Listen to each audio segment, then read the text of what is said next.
Hey everyone, welcome to real educator. Hope आप सभी अच्छे होंगे। सो गाइस, आज के वीडियो में हम लोग क्लास 7 की एनसीईआरटी चैप्टर 4 ज्योग्राफी पढ़ेंगे। इस चैप्टर में हम लोग एयर के बारे में पढ़ेंगे। हमारे पृथ्वी में कितने एयर्स है, ठीक है, कितनी वायु मौजूद है और कितनी मात्रा में है और उसका काम क्या होता है, ये सभी आज हम लोग इस वीडियो पर देखेंगे। तो बने रहिएगा। तो चलिए वीडियो को स्टार्ट करते हैं। तो जैसे कि हम लोग का चैप्टर का नाम क्या है, एयर है, ठीक है ना। ये हमारा पृथ्वी है। जैसे कि देख सकते हैं आप, नाइट्रोजन क्या है हमारे पृथ्वी में 78% रहता है, ठीक है ना। हमारे वैसे तो हमारे पृथ्वी में बहुत सारे गैसेस रहती है, लेकिन जो नाइट्रोजन है उसका परसेंट सबसे ज़्यादा होता है, ठीक है ना। कितने परसेंट होता है? 78% नाइट्रोजन हमारे पृथ्वी पर मौजूद रहता है, ठीक है। और उसके बाद सेकंड जो मोस्ट इंपॉर्टेंट एयर है वो क्या है, 21% ऑक्सीजन है, ठीक है, जो हम मनुष्य और जानवर क्या करते हैं, अपने अंदर लेते हैं, ठीक है। उसके बाद क्या होता है, 0.93% आर्गन रहता है, 0.03% कार्बन डाइऑक्साइड रहता है जो हम लोग छोड़ते हैं, ठीक है। सांस के रूप में हम लोग जो लेते हैं उसे ऑक्सीजन और जो हम छोड़ते हैं उसे कार्बन डाइऑक्साइड, ठीक है। और बाकी जो रहता है 0.04% बाकी अदर्स गैसेस रहती है, जैसे कि हीलियम, लिथियम, ये सब होता है। ये गैसेस 0.04% रहती है। तो सबसे ज़्यादा नाइट्रोजन, देन ऑक्सीजन, उसके बाद organ, carbon dioxide and 0.04% other gases. जैसे कि हम लोगों को पता है, सूर्य क्या करता है, हमारे पृथ्वी को गर्म करने का काम करता है। मतलब कि जो सूर्य से जो सनलाइट्स निकलते हैं वो हमारे पृथ्वी को क्या करते हैं, वार्म करते हैं। जो सन है हमारे पृथ्वी में क्या करता है, वो रेडिएशन डालता है या फिर वार्म करता है अपनी सन रेज से, ठीक है ना। सन क्या करता है, पृथ्वी पर सन रे डालता है, ठीक है। अब ये जितनी सन रे पृथ्वी को देगी, पृथ्वी क्या करेगी, जितना मात्रा उसे क्या करना, अब्जॉर्ब करना है, अवशोषित करना, वो अवशोषित करेगी और बाकी मात्रा क्या करेगी, वापस से उसे रिफ्लेक्ट कर देगी, ठीक है ना। पृथ्वी का ये काम होता है, ये रखती है अपने अंदर, अवशोषित करती है, ठीक है ना, एब्जॉर्ब करेगी और बाकी रिफ्लेक्ट कर देगी, जबकि वापस से हमारे पृथ्वी से बाहर चले जाएगी, ठीक है ना। इसलिए हम लोग देखते हैं ना कि हम लोगों को रात में क्या होती है, ठंडी लगती है, ठीक है ना, comparison to day time. Carbon dioxide पृथ्वी में आने वाली सन रेस को क्या करती है, रोकने का काम करती है, ठीक है, जिससे कि क्या होता है, हमारा पृथ्वी थोड़ा सा गर्म होता है। अगर ये कार्बन डाइऑक्साइड नहीं होगा तो हमारा पृथ्वी क्या हो जाएगा, बहुत ज़्यादा गर्म हो जाएगी दिन के समय में, और उसी तरह से रात में क्या होगी, बहुत ज़्यादा ठंडी हो जाएगी, जिसकी वजह से मनुष्य और एनिमल्स का जो भी जीवन है वो अस्तित्व पे नहीं रहेगा, ठीक है। तो अब ये कार्बन डाइऑक्साइड क्या करते हैं हम लोग, जैसे कि बहुत सारे ईंधन है उसको क्या करते हैं, जलाते हैं, जैसे कि प्रदूषण कर रहे हैं हम लोग, ठीक है ना, बहुत ज़्यादा पॉल्यूशन कर रहे हैं। इससे क्या हो रहा है, कार्बन डाइऑक्साइड की मात्रा बहुत ज़्यादा बढ़ रही है, ठीक है। अब ये कार्बन डाइऑक्साइड की जो परसेंट है वो क्या होगी, बढ़ेगी, तो क्या करेगी, पृथ्वी में जो भी रेज आती है उसको क्या करेगी, और ज़्यादा एब्जॉर्ब करने का काम करेगी, जिसकी वजह से क्या होता है, हमारा पृथ्वी बहुत ज़्यादा गर्म होना स्टार्ट कर रहा है, ठीक है ना, बहुत ज़्यादा गर्म होने लग रही है। इसी वजह से क्या होता है, हमारा जो पृथ्वी है उसको बोला जा रहा है कि क्या हो रहा है, ग्लोबल वार्मिंग बहुत ज़्यादा बढ़ जाएगा, ठीक है ना। अगर हम लोग कार्बन डाइऑक्साइड बढ़ाएंगे तो क्या होगा, कार्बन डाइऑक्साइड की मात्रा बढ़ाएंगे तो हमारा पृथ्वी भी गर्म होने लगेगा, जिसको भूतापीय मंडल या फिर ग्लोबल वार्मिंग कहते हैं, ठीक है ना। ये कार्बन डाइऑक्साइड की वजह से ही होता है ये, ठीक है। इसीलिए हम लोग क्या करना है, प्रदूषण कम करना है। प्रदूषण कम करेंगे तो ये बैलेंस में रहेगा, तो हमारा पृथ्वी पर जीवन संभव होगा।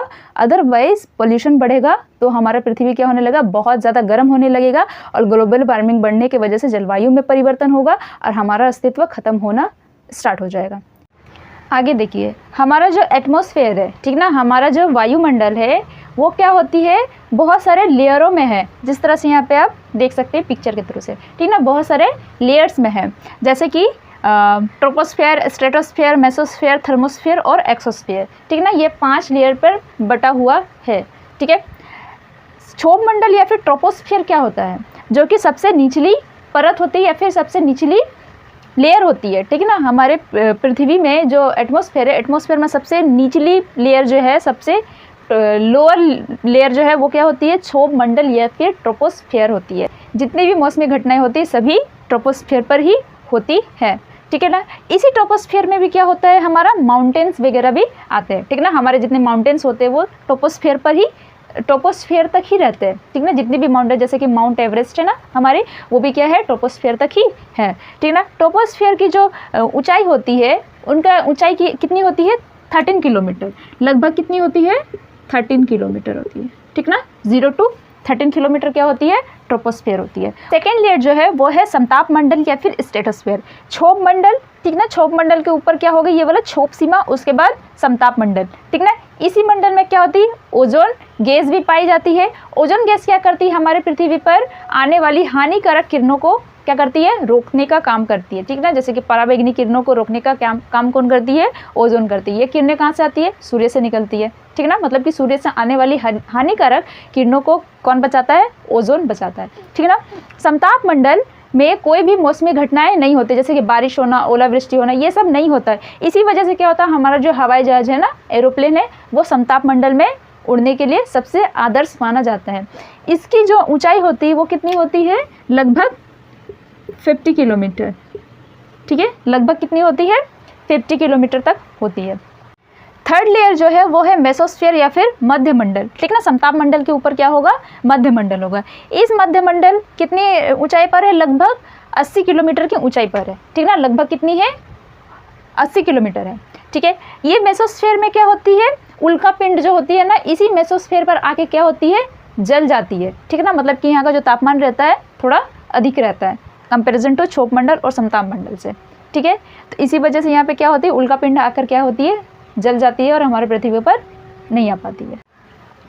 नेक्स्ट है थर्मोस्फेयर या फिर बाह्य मंडल। ये मंडल क्या होती है, लगभग 80 से 400 किलोमीटर पर पाई जाती है, ठीक ना। 80 से 400 किलोमीटर के मध्य ये मंडल पाए जाते हैं, बाह्य मंडल या फिर थर्मोस्फेयर।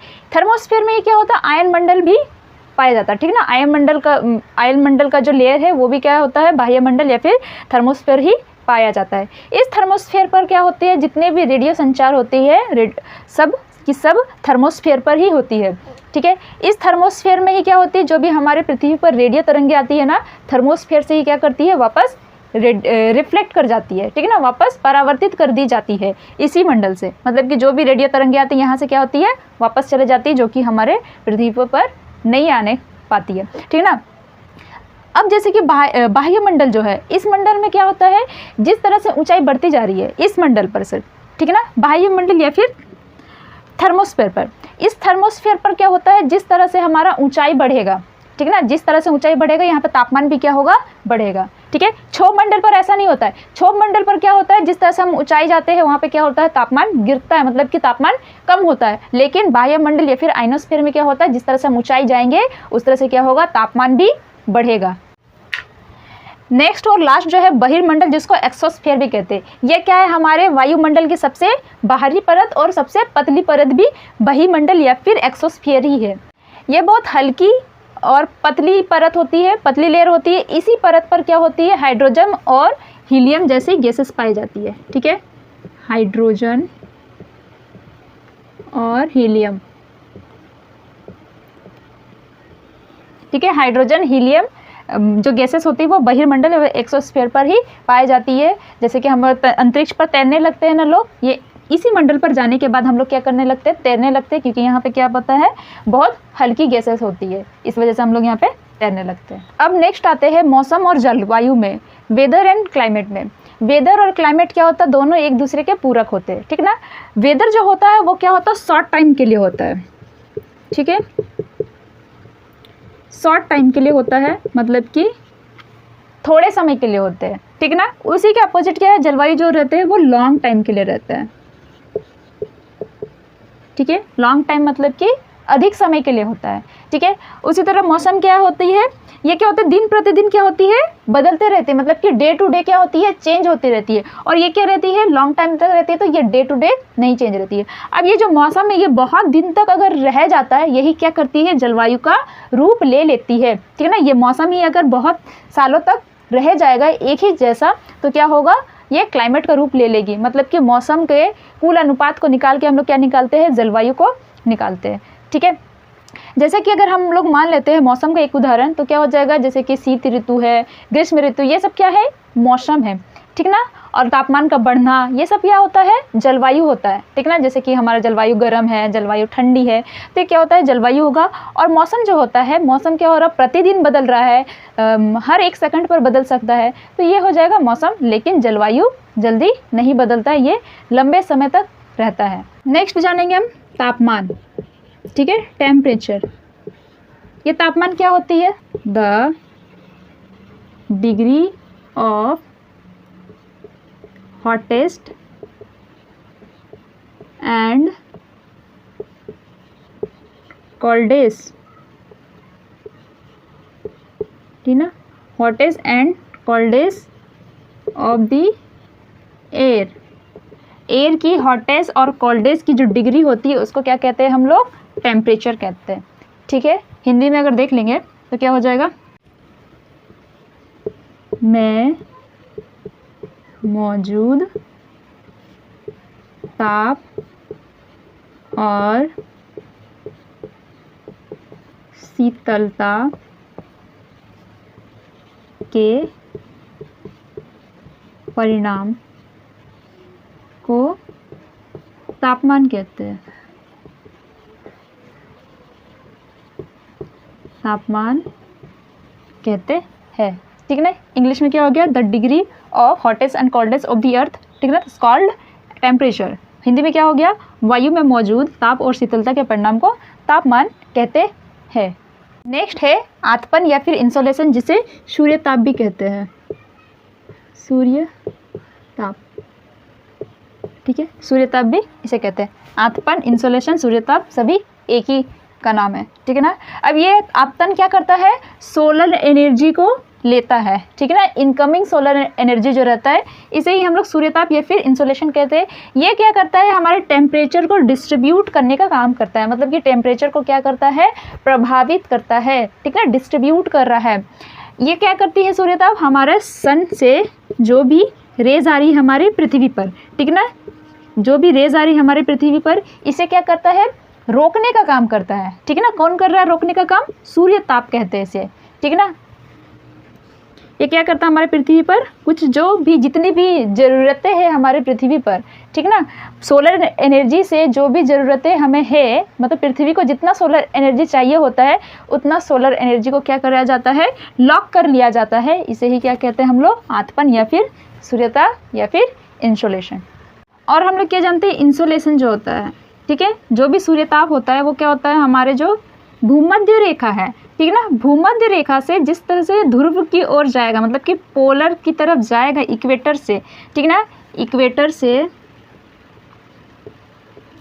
पोलर की तरफ जाएगा, ठीक है, मतलब कि भूमध्य से ध्रुव की ओर जाएगा, तो भूमध्य से ध्रुव की ओर जाएगा तो क्या होगा? इंसुलेशन जो है, सूर्य का जो ताप है वो क्या होगा? घटेगा। इस वजह से हम लोग देखते हैं ना कि यहाँ पे क्या रहती है? बहुत ज़्यादा ठंडी रहती है। आर्कटिक और अंटार्कटिका यही पोलर रीजन सब में है ना, ध्रुवीय क्षेत्र पर है, इसी वजह से होती है, क्योंकि जो हमारा सूर्य ताप होता है, इंसोलेशन जो होता है वो क्या होती है? भूमध्य रेखा पर अधिक होगी, इक्वेटर पर अधिक होगी, और जिस तरह से हम लोग पोलर की तरफ जाएंगे उस तरह से क्या होगी? जो इंसुलेशन है वो क्या होगी? कम होगी। किस लिए कम होगी? आप यहाँ पे देख सकते हैं, हमारा सन है इधर, ठीक है, सन है। अब ये सन क्या करेगी? जब रेज डालेगी तो यहाँ पे प्रॉपर सीधा डालेगी, है ना, सीधा डालेगी, एकदम स्ट्रेट डालेगी। इसी वजह से क्या हो रहा है? इक्वेटर में अधिक सूर्यताप प्राप्त होता है, ठीक है ना। अब जैसे जैसे सूर्यताप तिरछी होती जाएगी, सूर्य की जो रोशनी है तिरछी होती जाएगी, तो क्या करेगी? कम तापमान देगी, है ना। इस तरह से आप देख लीजिए, इसी वजह से यहाँ पे अधिक होगा, और जैसे जैसे हम लोग पोलर की तरफ जाएंगे वैसे वैसे क्या होगा? जो तापमान है वो क्या होगी? घटेगी। जो टेम्परेचर है वो क्या होगी? डिक्रीज होगी। वायुदाब क्या होता है? Pressure exerted by the weight of air on the earth surface, मतलब कि पृथ्वी के सतह पर वायु के भार द्वारा लगाया गया दबाव को क्या कहते हैं, या फिर दाब को क्या कहते हैं? वायु दाब कहते हैं, ठीक है ना। पृथ्वी की सतह पर, पृथ्वी की सतह पर वायु के भार द्वारा लगाया गया दाब को वायु दाब कहते हैं, ठीक है। प्रेशर क्या होता है? वायु से लगता है, ठीक है ना। मतलब कि एयर का जो वेट होता है जो पृथ्वी के सतह पर लगता है उसे ही क्या कहेंगे हम, वायु दाब या फिर एयर प्रेशर कहेंगे, ठीक है ना। अब जो एयर होती है वो क्या होती है, जिस तरह से हम लोग को पता है ऊपर जाएगी वो क्या होगी, ठंडी होगी। तो जहाँ की वायु ठंडी होगी वहाँ का दाब क्या रहेगा, ज़्यादा रहेगा, ठीक है। जहाँ की वायु ज़्यादा ठंडी रहेगी वहाँ का दाब क्या होगा, ज़्यादा होगा। दाब क्या लगेगा, अगर उच्च लगेगा, ठीक है ना। अगर प्रेशर हाई होगा, ठीक है ना, एयर का जो प्रेशर है वो हाई होगा तो वहाँ पे क्या होगा, ठंडी वायु होगी, ठीक है ना, मतलब कि कोल्ड एयर होगा। अब जहाँ पे कोल्ड एयर होगा वहाँ पे क्या होगा, जो आकाश होगा, मतलब कि जहाँ पे हाई प्रेशर लगेगा, ठीक है ना, हाई प्रेशर लगेगा वहाँ का जो आकाश रहेगा, स्काई रहेगा, वो क्या रहेगा, बिल्कुल भी स्वच्छ रहेगा, ठीक है ना, मतलब कि पूरा साफ रहेगा। मतलब कि उच्च वायु दाब अगर लग रहा है तो वहाँ का मौसम कैसा रहेगा, एकदम अच्छा रहेगा। अगर निम्न वायु दाब लग रहा है तो वहाँ का जो मौसम रहेगा वो कैसा रहेगा, अच्छा नहीं होगा, ठीक है ना, बारिश होने की संभावना हो सकती है। नेक्स्ट है पवने या फिर विंड्स। विंड्स क्या होती है, high pressure to high to low चलने वाले एयर को क्या कहते हैं हम, विंड या फिर पवने कहते हैं, ठीक ना। High pressure to low pressure चलने वाला, मतलब कि उच्च दाब से निम्न दाब की ओर चलने वाली वायु को क्या कहते हैं हम, विंड्स कहते हैं, ठीक है ना। हमेशा विंड्स जो है वो कैसे चलेगी, हाई टू लो चलेगी, ठीक है ना, हाई टू लो या फिर उच्च से निम्न दाब की ओर चलेगी। इन पवनों पर क्या हो सकती है, छोटी छोटी धूल के कण हो सकते हैं, ठीक ना। पवने क्या होती है, छोटे छोटे धूल के कण होती है। हमें पवने दिखाई तो नहीं देती, मतलब कि एयर हमें दिखाई तो नहीं देती, लेकिन विंड्स जो है कभी कभी हमें दिखाई देती है। जैसे कि धूल का उड़ना, कागज़ का उड़ना, ये सब प्लास्टिक का उड़ना, ये सब में क्या होता है, जब उड़ता है तो हम लोग को क्या लगता है, विंड्स उड़ रहा है। नॉर्मल एयर पर, मतलब एयर पर जो कागज़ है, प्लास्टिक नहीं उड़ेगी। जब अगर कागज़ और प्लास्टिक चल रही है मतलब कि वो क्या आ चुकी है, पवने आ चुकी है। जैसे कि बवंडर भी क्या होता है, विंड्स का ही एक रूप होता है, ठीक ना। यही जो पवने हैं वो बहुत भयानक रूप हो जाते हैं, मतलब उनका जो डेंसिटी है वो बहुत अधिक हो जाता है, ये बवंडर लेकर आती है, ठीक है। अब ये जो पवने हैं, पवने क्या होती है, 3 प्रकार की होती है। स्थायी पवने जिसे परमानेंट विंड्स कहते हैं, मौसमी पवने जिसे सीजनल विंड्स कहते हैं, स्थानीय पवने जिसे लोकल विंड्स कहते हैं, ठीक है। तो पहला जो है स्थायी या फिर परमानेंट विंड्स जो रहते हैं वो क्या रहती है, एक जगह पर बहुत लंबे समय तक टिके रहती है, ठीक ना। मतलब कि जो पवने एक जगह पर बहुत लंबे समय तक है, ठीक ना, बहुत लॉन्ग टाइम तक है, उसे क्या कहेंगे हम, परमानेंट विंड्स कहेंगे, ठीक है। जैसे कि पूर्वी और पश्चिमी पवने जो होती है वो परमानेंट विंड्स रहती है, वो पूरब से ही आएगी, और जो पश्चिमी पवने हैं वो पश्चिम से ही आएगी, ईस्टर्लाइड और वेस्टर्लाइड, ठीक है। मौसमी पवने क्या होती है, जिसको सीजनल विंड्स कहते हैं। ये जो मौसमी पवने रहते हैं ना, ये पर्टिकुलर किसी मौसम पर चलती है, ठीक है। जैसे कि शीत ऋतु में शीत लहर चलती है ना, वही क्या है, मौसमी पवने हैं, ठीक है ना। गर्म में क्या है, हीट वेव्स चलता है। ये सब क्या है, सीजनल है, किसी पर्टिकुलर सीजन पर ही वो चलेगा, मतलब किसी पर्टिकुलर मौसम पर ही वो विंड्स देखने को मिलेंगे, ठीक है।